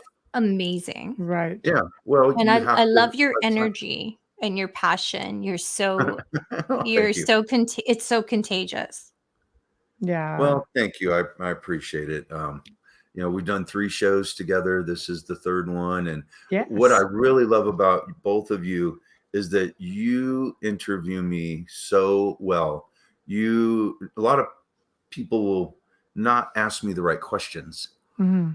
They won't know the right questions to ask or the right comments, Mhm. to add into the interview. But both of you do a fantastic job. Oh, thank you. And I Thank brag you. about you guys, actually. Oh, Aw. thank you. You ladies, you're not guys. Yeah. Thank you. No, and we're not going down that road, that rabbit hole either Yeah, today. anyway, but yeah, I talk Well, I talk about you ladies. I let all my thank friends you. know. Well, you know. hopefully one day we'll be in Sedona to, we have a few of our guests that we would love to meet and get everybody Everybody's together in down there. Sedona lately. It's like, Yeah. what? We should have it's a Yeah. party. It's a party. Can you imagine the connections we could make Ah, all Yeah, together? Like that absolutely. would be fascinating. Well, well, and I can introduce you to all the players in town too. I met Michelle through Deborah Thunderbeat. yeah, Yes. Deborah's Who's an great. incredibly powerful spiritual Deborah's healer. Yeah. so I through love her. toning Yeah. and her drumming, and she's Yes. totally for real. Highly you know. recommended you, and that's just Yeah. how we connected, and that's Yeah. how we connect with a lot of people. It's We just love her. You know, you have Yeah, me people too. who you think our listeners would love, or that you think you could collaborate with. You have an open door policy, John. So, anytime you'd like to come on, we definitely could always make that happen. And that's it's great. always a pleasure. Yeah, so Thunderbeat has another conference coming up Yes. in October. It's the 11th through the 13th, and it is, I should know what it's called. Let's see. Cosmic Awakening. There we go. Wow. So I've been her UFO guy since I met her too. I Right. love that. Her So name is her Amelia. and this Suzanne Ross, I get 80% of all the major conferences, Right. which is just the highest honor, and I'm just very respectful and It's humbling, isn't blessed to be able to do what I do for a living. it? Right. We'll be doing Right. UFO, and I'm like, hey, this is my office. I'm working right now. What an Right. amazing life, right? It's great. but- It's great. Yeah, but I'm like, You live in an incredible place. I'm like, you you live have in- to let this soak in, because when we talk to them and we get them to pulse, I've told you about Yeah. that, or vanish, or even Yes. change direction, fairies. We see weird lights and shooting stars and stuff we can and cannot explain. That's for sure. Right. So yeah, and it's just Mind unbelievable. blowing. It's mind blowing. Words cannot alone describe how powerful and blessed of an existence I have in this town. I couldn't imagine living anywhere else. Oh, I love that. I love that because it is a very exceptional place. And from what we're coming to see, it's filled with exceptional people, yourself included. And, thank you for doing all of that, because it's just, it's what makes it that much more special. It's people who really are connected to it and really believe in it and have a passion about teaching, because people can go through the motions and show and tell and the whole 9 yards, but you have to have a passion to really want to teach people, because you care about people having an experience, and that makes all the difference. Yeah, it's the greatest satisfaction in my life, Right. and I love to affect people for the rest of their lives. Right. I want them to go home and go, we went on John's tours, Right. his Vortex, his Ghost, Right. his UFO tours. And I love it when the skeptics, because if they're a skeptic, I'm like, I need a testimonial from you. Right. I want you to I admit love- that you're a skeptic, and I want you to admit that you saw something. Yeah. Right. Skeptics are good. And I think it's important to be a little skeptical nowadays, It is. especially with CGIs and AI Mhm. and everything. You need to be, but be Absolutely. polite about it. That's all I'm saying. It's Exactly. okay to disagree. Just don't be rude. So the thing with Well- a skeptic is, a skeptic has to be right every single time. Well, I'm Some- skeptical, but I don't have to be right. I don't have Right. to be right. I enjoy But I only being have to be proven right wrong. once. Yeah. I only have to be right once. Right. Yeah. I'm going to Wow. quote you. I'm putting that on X. Such an angry place. Oh boy. Other show. We are at the top of the hour. Yes, It's literally. time for us Oh, to say man. goodnight. I didn't even Literally. realize what time it was. Jeez. But I know time flies when you're having fun, and we definitely had so much fun with you. And thank you so much again for joining us, guys. Check out John's other 2 shows. You can find them right here on the channel. You can also find them on UFO Paranormal Radio channel on YouTube as well, and UFO Gods and Extraterrestrials. So lots of places to check them out. And John, I will be in touch, and I really hope we can do this again. It would be fantastic. Yeah, I'd love it. Like I said, you all interview me you. perfectly, and Thank it's you. fun. We're having a conversation, and it's organically manifest. Yeah. That's the whole idea. It's kind of like just hanging out with, Yeah. with friends and having a parlay. Yeah. It's great. I love learning. So thank you so much, especially Yeah. for show Thank and you, tell. ladies. It's my favorite part. All right. Well, have a great evening because you still have your evening ahead of you. Stop I bragging. do. I have UFO. Like as soon as we're done here, Oh, I fantastic. have people on the patio. Take Oh, pictures. Take pictures. I know. Take lots of pictures. Yes, Yeah. I always do. Stay All safe. right. Thank you, John. Thank you. Take Thank you, care. ladies. Thanks for Bye. joining. Bye-bye. Well, we have come to the end of another wonderful segment. Big thank you to John Polk for taking the time to converse about everything that is Sedona and everything it encompasses, and the ghosts and the Wendigos and everything else. Always interesting to learn about folklore and information from other locations that I haven't visited yet. So anyway, also big thank you to Folgers Coffee. Big thank you to Dr. Snick, the sonic surgeon. Justice Snicker, big thank you to Steve McGinnis. Big thank you to United Public Radio Network. Guys, check out Roku for our archive as well. Don't just limit yourself to YouTube. If you have a Roku account, we are there. I did flash it across the screen at the end of the show. Please check it out. So tomorrow night, we welcome back Constance Victoria Briggs, who brought us the moon's galactic history, a look at the moon's extraterrestrial past and its connection to Earth, while she continues her exploration into our cosmic connections with her companion book, newly released, Earth's Galactic History and its Extraterrestrial Connection. So it's going to be a great show, and we'll see you guys all in chat tomorrow. Thank you all for tuning in. We love you in the chat room. You guys are awesome. You make it that much better. So good night. We'll see you tomorrow.